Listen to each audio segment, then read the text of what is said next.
Hey guys, Southeast Softwash here. Wanted to do a quick video and just let you guys in on a little secret of probably the biggest efficiency maker that you can have on a Softwash system. So let's go back in time about 15 years ago. I was soft washing, doing roof cleanings mostly, and pretty much the way everybody starts off is with a batch system. So a single tank, you manually dump your SH, your water, and your surfactant or soap or whatever in. You make your batch, right? So you can go out and do a house wash or a roof cleaning or whatever you're gonna do, and it works fine. Really inefficient though when you're doing more than one job per day. So the reason it's inefficient is you have to manually change that ratio by either adding SH, adding water.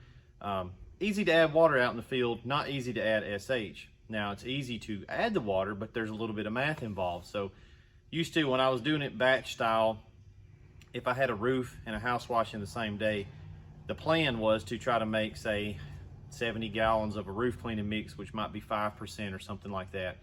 Go out and do the roof with the knowledge that I should have some left over at the end of that job, maybe 20 gallons or something like that. And then I'll add water to my tank, bring the volume back up, which will bring the ratio back down, and then I could go to the next job and have plenty of mix left to do the house wash. And most of the time, I was pretty good about, gauging that, so it would get me through, but inevitably, crap would happen. You'd run out, you wouldn't have enough, or best case scenario is you're gonna finish the house wash at the end of the day with a little bit left over that you've got to waste. So it's not efficient at all if you're doing more than one job, and so moving from a batch system to a blend system is the biggest thing you can do for yourself soft washing to take it to the next level. And the key component, the thing you've got to have, so if you've got a batch system, you have everything you need except 2 more tanks, which would be your bleach tank, water tank, surfactant tank. So right now you've got 1 tank if you're out there batch mixing, so you'll have to add yourself 2 more tanks. Now the soap tank doesn't need to be real big. And this is the big thing. This is kind of the guts of being able to blend. You need a blending device. Now there's a bunch of them out there. There's the Proportioner. There are the other ones like this with the Pinter valves. We used to make this style. These our current model has the GF metering valves. There's probably a dozen guys out there that sell stuff like we do, and they make a version, and they all work the same way. So originally, we were using a blend manifold that was just like this, except it was utilizing banjo micro valves. Now this is actually the ball valve that we use on our soft wash wands.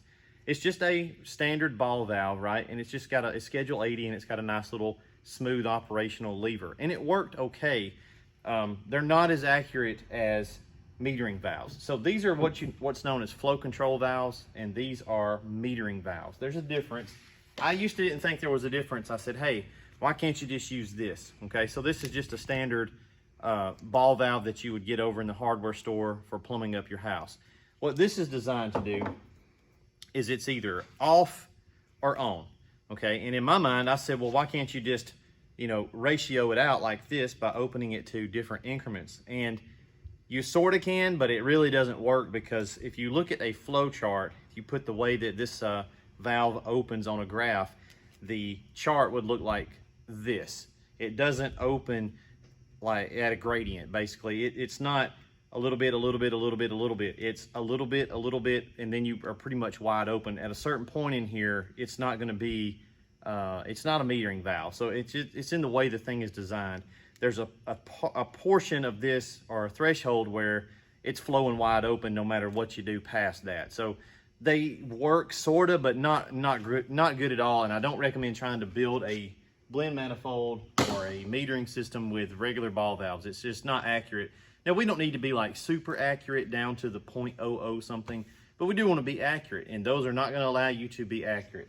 These aren't really either. Okay, these are better, and they worked for us for a while. Basically, we could cut our bleach on and off. That was the benefit of these. But they're really not metering valves. They're just a ball valve, okay? So moving up from those, these are very popular. The reason that this design is extremely popular is because these are very cheap.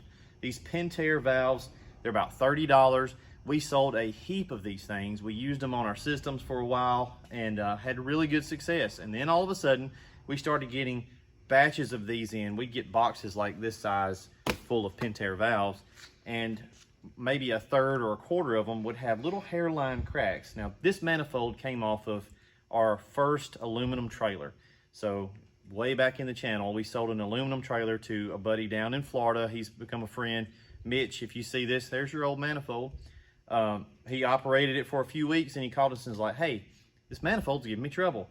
And you cannot even find the crack in this valve. It is so small, you can't see it. I can't see it.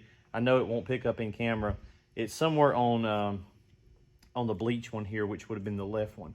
So we had him send us this one back. He paid to upgrade to the GF valves. And so we just swapped over to eliminate that problem. We swapped over to the GF valves, and I hate it because I really like these Pinter valves. They're compact. They work really good. They're made for flowing bleach, so they're kind of made for the swimming pool industry. They're chlorine metering valves is what they're marketed as. I like the dials on them. I actually like the interface of this valve better than the GF valve, but we just couldn't continue to use them because the quality was hit or miss. If you got a good one and you assembled it right, you could ship it out and the dude would love it and he could use it for, a long time. We used one on our personal work truck for like a year and a half. It was fine. But we would get batches of these, like I said, and have a hairline crack, and we couldn't even see it. And so we would ship it, guy would have problems. We'd have to send him a replacement valve. He's got to take it apart and replace it. So just understand, if you buy one that's using this style, you're gambling. If you build your own with these, you're gambling. They're cheaper, they're okay, but they're not the best. So we moved over to the GF metering valve. Now this is a lot more accurate, very robust valve. So it's very sturdy. Heavy duty built valve.